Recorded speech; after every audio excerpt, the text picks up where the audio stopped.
Well, genetic testing companies like 23andMe, they have to get your permission before they store, use, or sell your DNA. But your state government doesn't. And California stores DNA samples from every baby born here. And in response to our decade-long investigation, lawmakers are pushing for transparency. CBS News California correspondent Julie Watts joins us now to explain why they face an uphill battle at the Capitol. Yeah, guys, you know, we started investigating this issue back in my early days as a reporter here at KPIX. And then I moved on to Sacramento and continued investigating it there. Listen, if you're even related to someone born in California since 1983, a portion of your DNA is likely in the state's massive newborn genetic biobank.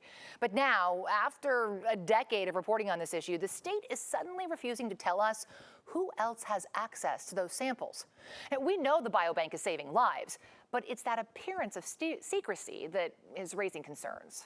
He was very, very cute, very adorable baby, and he has a lot of hair. Ronnie's dad has wonderful memories Perfectly healthy. of seeing his son for the first time.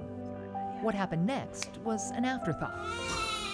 Like every baby born in the state, little Ronnie got a heel prick shortly after birth. His newborn blood filled 6 spots on a special card used to test babies for dozens of congenital disorders that, if treated early enough, could prevent severe disabilities or death. A couple of days after taking their seemingly healthy boy home from the hospital, We got a call. they learned Ronnie's heel prick revealed a rare genetic disorder called SCID. He was diagnosed with no immune system at all. It's known as the bubble boy disease. Ronnie's first infection could have killed him. Instead, he was rushed to UCSF, where he received life-saving gene therapy and where he met Dr. Puck. I could never have developed a newborn screening test for SCID if we hadn't had stored dried blood spots. Dr. Puck created the test that saved Ronnie's life. It was the first developed using extracted DNA from leftover blood spots stored in California's massive newborn genetic biobank. You see, doctors only need a few spots for the baby's own life-saving genetic test. The rest becomes property of the state. California has been storing blood spots from every baby born here since 1983 and can now test newborns for more than 80 rare disorders thanks to research using those blood spots. California has amassed the largest stockpile of blood spots in the country, one of only a handful of states that stores them indefinitely without asking for parents' permission. Were you aware that the state was storing your child's DNA? No, Do you think you should have been aware? absolutely. And therein lies the concern. Instead of getting permission or letting you know you can opt out of storage or research, California sends you home from the hospital with a pamphlet and points you to a website with more information. I feel like that's something that should have been discussed with us in person. Everyone who came into our room gave us like another pamphlet. Blood is inherently or intrinsically personally identifiable. Public records we obtained in 2010 revealed blood spots are also used by law enforcement. We found at least 5 search warrants and 4 court orders for identified blood spots, and that was before the Golden State Killer case made genetic genealogy a common law enforcement tool. Since then, from cold case murders in California to a cold case rape in New Jersey, law enforcement is using blood spots to solve crimes committed by parents before their kids were born.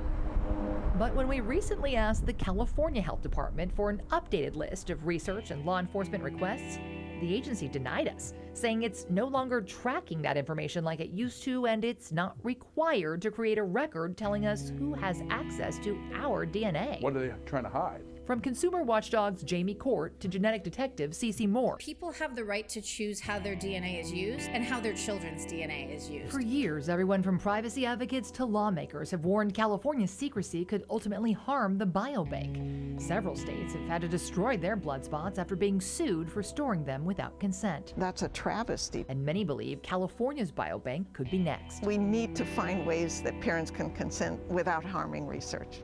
And that's what some lawmakers have been trying to do. In fact, 3 different Senate committees passed a bill last year that would give parents the option to opt out of storage and research before the state stores their child's DNA. But the full Senate never got to vote. Why? Money in politics. You see, the state health department claimed it would cost millions to give parents that right. So the bill was sent to something called the suspense file, where in a budget deficit, expensive bills go to die.